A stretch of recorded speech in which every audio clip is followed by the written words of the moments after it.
Welcome back to my YouTube channel. ಯಾರೆಲ್ಲ subscribe ಮಾಡಿದ್ದೀರಾ ಅವರಿಗೆಲ್ಲ ಥ್ಯಾಂಕ್ ಯು ಸೋ ಮಚ್. ಯಾರೆಲ್ಲ ಸಬ್ಸ್ಕ್ರೈಬ್ ಮಾಡದೆ ನೋಡ್ತಿದ್ದೀರಾ ದಯವಿಟ್ಟು ಸಬ್ಸ್ಕ್ರೈಬ್ ಮಾಡ್ಕೊಳ್ಳಿ. ಹಾಗೆ ಪಕ್ಕದಲ್ಲೇ ಕಾಣುವಂತಹ ಬೆಲ್ ಐಕನ್ನ ಪ್ರೆಸ್ ಮಾಡಿ. ನಾನಿವತ್ತು ಕುಕ್ಕಿಂಗ್ ವಿಡಿಯೋ ಅಲ್ದಿರ ಇನ್ನೊಂದು ವಿಡಿಯೋ ಜೊತೆಗೆ ನಾನು ನಿಮ್ಮ ಮುಂದೆ ಬಂದಿದ್ದೀನಿ. ಅದೇನಪ್ಪ ಅಂತ ಹೇಳಿದ್ರೆ, ಎಲ್ಲರ ಮನೆಗಳಲ್ಲೂ ತಾಮ್ರದ ಪಾತ್ರೆಗಳು ಇದ್ದೇ ಇರುತ್ತೆ. ನಾವು ಪೂಜೆಗೆ ಬಳಸ್ತಾನೆ ಇರ್ತೀವಿ. ಆ ತಾಮ್ರದ ಪಾತ್ರೆಗಳು ಬಂದು ತುಂಬ ಕಳೆ ಕಟ್ಟಿರುತ್ತೆ, ಹಾಗೆ ಎಷ್ಟು ಉಜ್ಜಿದ್ರೂ ಹೋಗ್ತಾ ಇರೋದಿಲ್ಲ. ಅದನ್ನು ನಾನು ಹೇಗೆ ಕ್ಲೀನ್ ಮಾಡೋದು ಅಂತ ಇವತ್ತು ತೋರಿಸ್ಕೊಡ್ತೀನಿ. ಈ ಟಿಪ್ ನನಗೆ ಗೊತ್ತಿಲ್ಲದೆ ಇರೋದಕ್ಕಿಂತ ಮುಂಚೆ ತುಂಬ ಅಂದರೆ ತುಂಬಾ ಟೈಮ್ ಸ್ಪೆಂಡ್ ಮಾಡ್ತಿದ್ದೆ ಇದರಲ್ಲಿ. ಈಗ ನಾನು ಒಂದು ಬಟ್ಲಲ್ಲಿ ನೀರಿಟ್ಬಿಟ್ಟು ಅದರಲ್ಲಿ ಒಂದು ನಿಂಬೆಹಣ್ಣು ಗಾತ್ರದಷ್ಟು ಹುಣಸೆಹಣ್ಣು ಹಾಕ್ಕೊತಿದ್ದೀನಿ. ಹುಣಸೆಹಣ್ಣು ಹಾಕಿದ್ದಾದಮೇಲೆ ಬಿಸಿನೀರಲ್ಲಿ ಹಾಕಿರೋದ್ರಿಂದ ಬೇಗನೆ ನೆನ್ಕೊಳ್ಳುತ್ತೆ. ಹಾಗೆ ಅದನ್ನು ಒಂದು ಸಲ ಮಿಕ್ಸ್ ಮಾಡಿಬಿಟ್ಟು ನಮ್ಮ ಮನೇಲಿ ಇರ್ತಕ್ಕಂತಹ ಪೂಜೆಗೆ ಬಳಸ್ತಕ್ಕಂತಹ ಈ ಸಾಮಾನೆಲ್ಲ ಅದರೊಳಗಡೆ ಹಾಕ್ಕೊತಿದ್ದೀನಿ. ಹಾಕ್ಕೊಂಡಿದ್ದಾದಮೇಲೆ ಒಂದು 15 ನಿಮಿಷ ಕುದಿಸ್ಕೋಬೇಕಾಗುತ್ತೆ. 15 ನಿಮಿಷ ಕುದಿಸಿದ್ದಾದಮೇಲೆ ನಾನು ನಿಮಗೆ ರಿಸಲ್ಟ್ ಹೇಗೆ ಬಂತು ಅನ್ನೋದನ್ನು ನಾನು ನಿಮಗೆ ಈ ವಿಡಿಯೋಲ್ಲೇ ತೋರಿಸ್ತೀನಿ.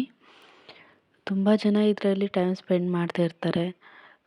ಅದರ ಬದಲು ಈ ಥರ ನಾವು ಮಾಡಿಕೊಂಡು ಒಂದು 15 ನಿಮಿಷ ಅದನ್ನು ಕುದಿಯೋಕೆ ಇಟ್ಬಿಟ್ಟು ಬೇರೆ ಕೆಲಸ ಕೂಡ ನಾವು ಮಾಡ್ಕೋಬೋದು. ಆಗ ಟೈಮ್ ಸೇವ್ ಆಗುತ್ತೆ. ಹಾಗೆ ತುಂಬ ತಿಕ್ಕಿ ಉಜ್ಜೋ ಅಂತಹ ಎನರ್ಜಿ ಕೂಡ ಸೇವ್ ಆಗುತ್ತೆ. ಈಗ ಇಲ್ಲಿ ಚೆನ್ನಾಗಿ ಕುದೀತಾ ಇದೆ. ಈ ಥರ ಕುದಿಬೇಕು. ಆಗ ಅದರಲ್ಲಿರ್ತಕ್ಕಂತಹ ಕೊಳೆ ಎಲ್ಲ ಹೋಗುತ್ತೆ. ನಾನಿಲ್ಲಿ ನಮ್ಮ ಮನೇಲಿರುವಂತಹ ಪೂಜೆ ಸಾಮಾನುಗಳು ಬಂದು ತುಂಬ ಕಡಿಮೆ ಇರೋದು. 2 ದೀಪ, ಹಾಗೆ ಒಂದು ಪೀಠ, ಒಂದು ಚಂಬು, ಒಂದು ಚಿಕ್ಕದು ಪ್ಲೇಟ್, ಇಷ್ಟೇ ಇರೋದು. ಅದಕ್ಕೆ ನಾನು ಚಿಕ್ಕ ಬಟ್ಲು ಇಟ್ಕೊಂಡಿದ್ದೀನಿ. ನಿಮ್ಮ ಮನೇಲಿ ಜಾಸ್ತಿ ಇದ್ದರೆ ದೊಡ್ಡ ಪಾತ್ರೆಯನ್ನು ಯೂಸ್ ಮಾಡಿ. ಹಸೆ ಹಣ್ಣು ಕೂಡ ಜಾಸ್ತಿನೇ ಹಾಕ್ಕೊಳ್ಳಿ. ನೋಡ್ತಿದ್ದೀರಲ್ವ, ಕುದೀತಾ ಇದ್ದಂಗೆ ಅದ್ರ ಕಲರ್ ಬಿಟ್ಕೊತಾ ಹೋಗ್ತಿದೆ. ನೀವೇ ನೋಡ್ತಿರ್ಬೋದು, ಕುದ್ದಿರೋ ಕಡೆ ಸ್ವಲ್ಪ ಕೊಳೆ ಎಲ್ಲ ಹೋಗಿದೆ, ಕುದ್ದೇ ಇರೋ ಕಡೆ ಹಾಗಾಗಿ ಇದೆ. ಅದನ್ನು ತಿರುಗಿಸ್ಕೊಂಡು ಇನ್ನೊಂದು ಸಲ ಚೆನ್ನಾಗಿ ಬಾಯ್ಲ್ ಮಾಡ್ಕೊಳ್ಳೋಣ. ಬಾಯ್ಲ್ ಆಗಿದೆ. ಈಗ ನಾನು ಸ್ಟವ್ ಆಫ್ ಮಾಡಿದ್ದೀನಿ. ಆಫ್ ಮಾಡಿಬಿಟ್ಟು ಒಂದು 2 ನಿಮಿಷ ಬಿಡ್ತಿದ್ದೀನಿ. ಅಷ್ಟರೊಳಗಡೆ ನಾವು ಇನ್ನೊಂದು ಬಟ್ಲಲ್ಲಿ ನೀರು ಇಟ್ಕೊಬಂದು ತೊಳೆಯೋದಕ್ಕೆ ಇಟ್ಕೊತಿದ್ದೀನಿ ನಾನಿಲ್ಲಿ.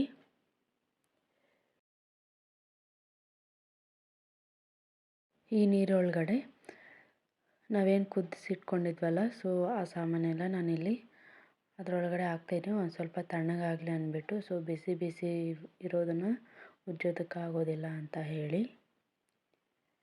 ಎಲ್ಲ ಹಾಕ್ಕೊಂಡಿದ್ದಾದಮೇಲೆ ನಾನಿಲ್ಲಿ RA 123 ಅನ್ನೋ ಲಿಕ್ವಿಡ್ ಸೋಪ್ ಲಿಕ್ವಿಡ್ನ ಯೂಸ್ ಮಾಡ್ತಿದ್ದೀನಿ. ನೀವು ಬೇಕಾದರೆ ಯಾವ ಬ್ರ್ಯಾಂಡಾದರೂ ಯೂಸ್ ಮಾಡ್ಬೋದು, ತೊಂದರೆ ಇಲ್ಲ. ಒಂದು ಬಟ್ಲಿಗೆ ಹಾಕ್ಕೊಂಡು ಸ್ಕ್ರಬ್ಬರ್ ತಗೊಂಡು ಈ ಥರ ಉಜ್ಜಬೇಕಾಗತ್ತೆ. ಉಜ್ಜೋದು ಒಂದು ಸ್ವಲ್ಪ ಗಟ್ಟಿಯಾಗಿ ಉಜ್ಜಿದ್ರೆ ಬೇಗನೆ ಕೊಳೆ ಎಲ್ಲ ಬಿಟ್ಕೊಂಡ್ಬಿಡುತ್ತೆ. ನೋಡ್ತಿದ್ದೀರಲ್ವ, ಕೊಳೆ ಎಲ್ಲ ಬಿಟ್ಕೊಂಡಿದೆ. ಇಷ್ಟೇ. ನೀವು ಕೂಡ ಟ್ರೈ ಮಾಡಿ.